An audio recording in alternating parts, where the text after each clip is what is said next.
Did you know that before Nigerian women were invited to the table of power, one woman was already proving they belonged there?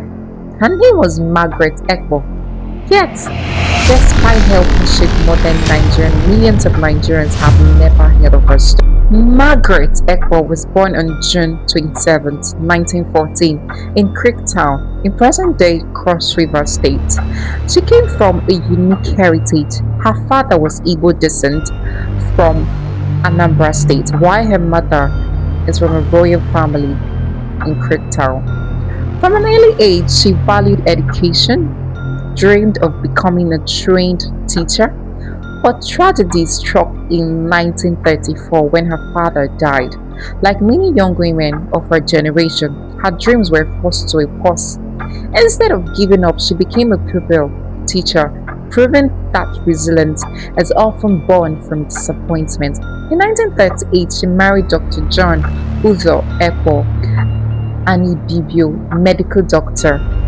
Their marriage reflected something Margaret later championed throughout her life. In 1946, Margaret traveled to Ireland to study at what is now Dublin Institute of Technology, where she earned a diploma in domestic science.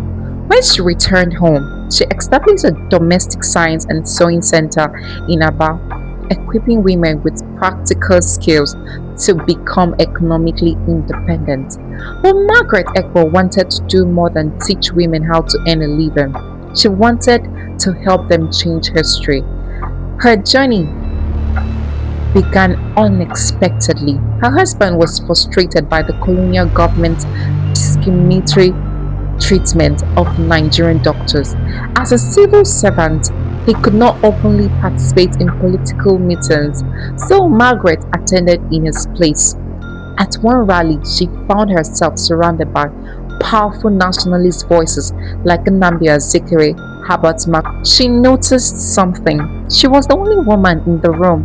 Many people would have been intimidated, but for Margaret Ekpo, that became an inspiration. She realized that women could never influence decisions if they remained absent whenever those decisions were being made. So she began organizing market women across Aba. What started as a small association soon became one of the most influential grassroots political movements in eastern Nigeria. She united women across ethnic lines, teaching them that their voices, votes, and economic power mattered. She fought for fair treatment, economic protection, and political participation. She wasn't just fighting, she was fighting against exclusion. As her influence grew, she joined the National Council of Nigeria and the Cameroons and worked alongside legendary activists like Funmilayo Ransome-Kuti. Together, they protested colonial injustice, including the killing of coal miners in Enugu, demanding accountability and justice. By 1955, Margaret Ekpo had achieved something almost unimaginable. Women in Aba outnumbered male voters in local elections. That wasn't just a political victory, it was a proof that organized citizens can reshape society. Her leadership in her appointment to the Eastern House of Chiefs in 1959. 2 years later, she was elected to the Eastern Regional House of Assembly, Nigeria's pioneering female lawmakers. There, she was championed better roads to markets, improved transportation for rural communities, economic opportunities for women, and greater political inclusion. Then came the Nigerian Civil War. Her political career was abruptly interrupted. She was imprisoned for 3 years under harsh conditions. Yet, even prison could not imprison her legacy. After the war, she stepped away from frontline politics. But Nigeria never forgot her contribution.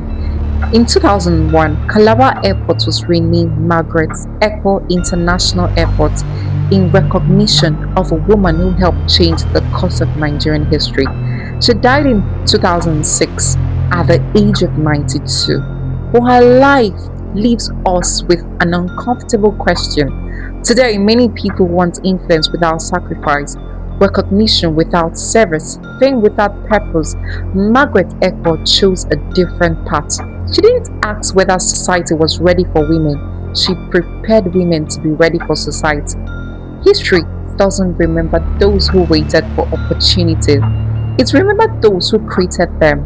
So the next time you complain that the system is broken, ask yourself this: are you waiting for a seat at the table, or are you courageous enough to build one? I tell the stories all the time. Do like, comment, and share your thoughts.